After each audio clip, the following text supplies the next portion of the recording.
lot of people see a cat up in a tree, they're just like, oh yeah, that thing will get down here in a couple days. Hey, sweetie, how long you been in this tree? But what they don't realize is that sometimes they don't. I'm Sean Sears. And I'm Tom Otto with Canopy Cat Rescue. And we rescue cats that get stuck up in trees. You're so pretty. You are so pretty. There you go. Oh, let go. Cats get stuck in trees a lot. We've been rescuing since about 2008. I'm getting ya. We probably do more cat rescues than anybody in the world. I gotcha. We range from about 375 to 400 rescues every year. It's okay. There was a lot of people that can't afford to pay your normal arborist $500, $600, $700 to rescue a cat. Both Tom and I really love cats. He's a total sweetie, ginger boy. We'll come out and rescue somebody's cat for free. Hi, sweetest. All right. Canopy Cat Rescue, this is Sean. Yeah, it's our cat. He climbed up, and she's been up there for 3 or 4 hours, and it just doesn't look like she's gonna figure this out. Well, I think we'll be there in about 45 minutes or so. Climbing trees is inherently risky. Our average tree height is 100 feet. Sometimes they're a lot taller. We sort of suss out how the cat's doing as we're getting close. Hi. And then hopefully we can proceed with the rescue. We gotta go in a sack. How's that sound?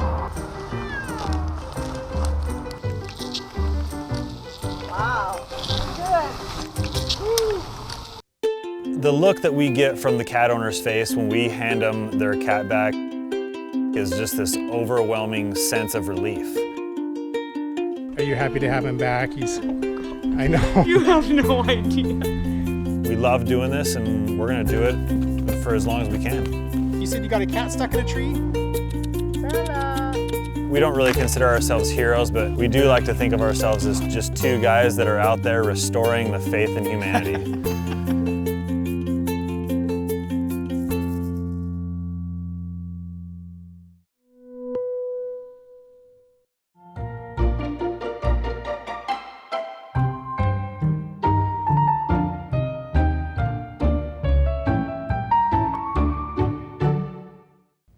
You can't really call me a crazy cat lady. I'm obsessive.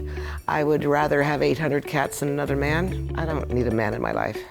Been there, done that, bought the t-shirt. New. Kitty, kitty, kitty, kitty, kitty, kitty, kitty. Floyd, come on, cricket. This is called the Cat House on the Kings. It's a 12-acre, no cage, no kill, sanctuary rescue adoption center, and we also do a lot of spays and neuters. Oh, come here, cricket. Come on. We have close to 800 adults and 300 kittens on the property as we speak. It wasn't like I planned, hey, I think I'll have 1,000 cats. What a novel idea. It wasn't like that. I thought, well, there's always room for more. They're gonna kill this one. We have way too many cats. So this was my house. You can see that it's an extremely large house. So you had to give up your home for these cats? I tried for about 16 years to make it work, but it wasn't okay having 60-something in my bedroom. One night, they threw up in my ear, and that was when I moved. All 4,200 square feet is theirs. That's why we call it the Cat House. We have saved over 28,000 cats in 24 years. We have a staff now of about 45. You have to be very on top of the job because you have a lot of cats that you're responsible for. No point in rescuing them and taking them in if you can't take care of them. You know, this is not normal. People would, after a while, would say, well, you know, I think I've done this enough. I think I'll go have a life now. I think I'll go travel. Nope, not me. Daphne, look this way. Daphne, come on, I want you to be on TV.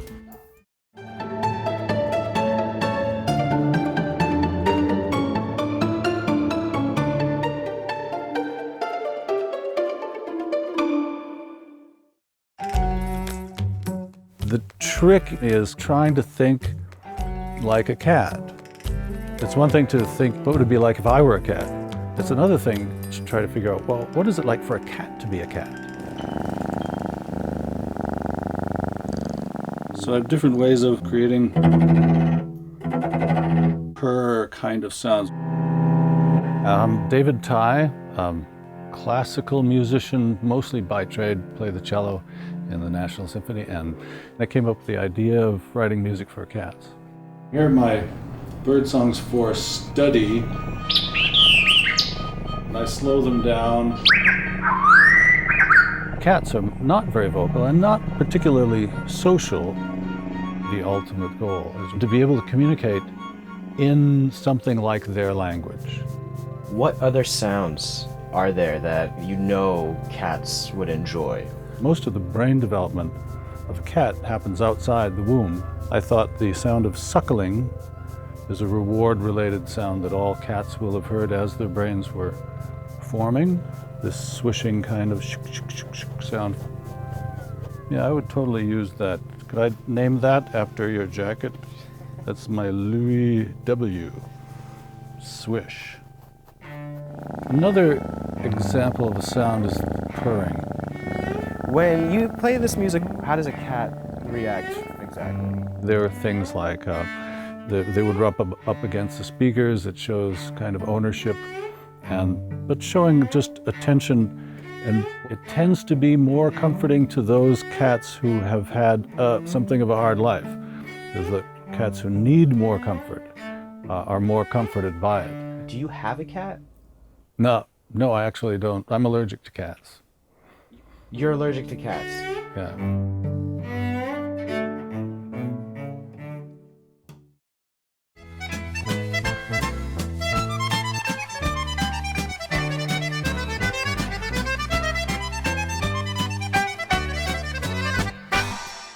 Fake talking cat, just what we need around here. Salem from Sabrina the Teenage Witch graced our screens in the 90s. Salem, guard my door so Jenny doesn't go anywhere, okay? Hey, dogs guard, cats watch, and judge. For the actor behind the sass, playing the role of a puppet suited him just fine. Puppets can get away with murder. Don't ever do a scene with them. No one's looking at you.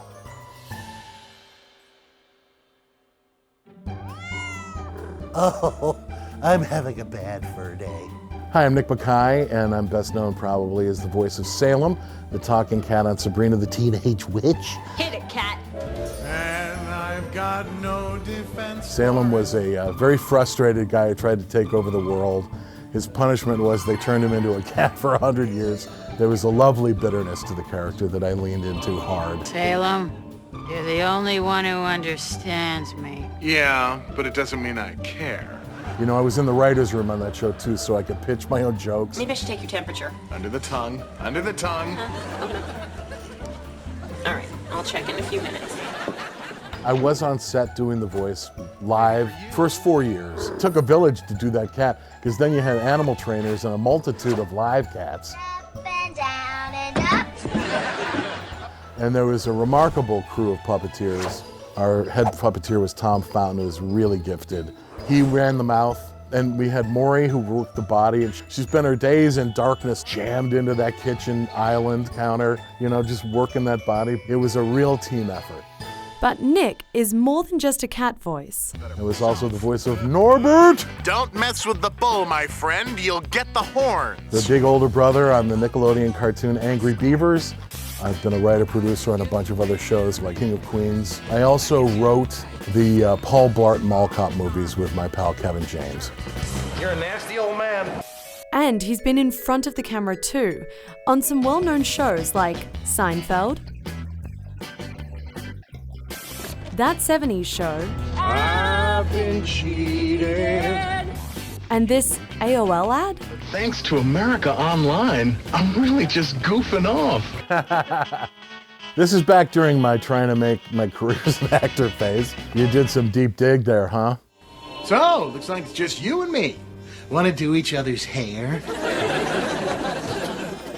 I love cats. I've had cats my whole life. Up until very recently, we had a cat named Salem, a little black cat who we rescued. For 16 years, I tried to make friends with my namesake. Wasn't in the cards, so hated my guts.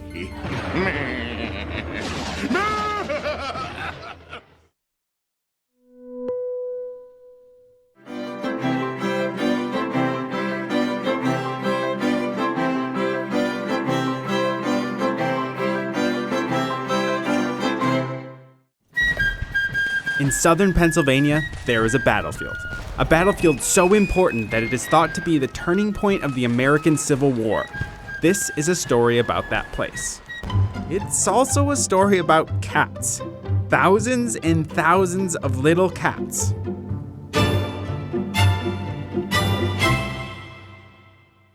This is Rebecca. Hi, I'm Rebecca.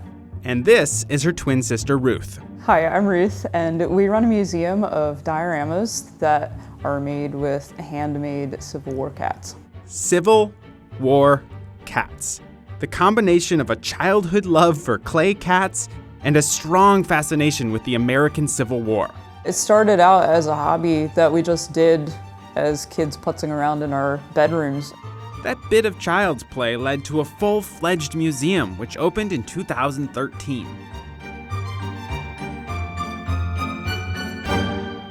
The two of us discussed how much do we want to emphasize the cat thing, because we don't want to come off as cutesy cats. The idea is the stories of the men, not so much the fact that they're cats. They just are cats because they're cats. Incredibly, each of these scenes is to scale.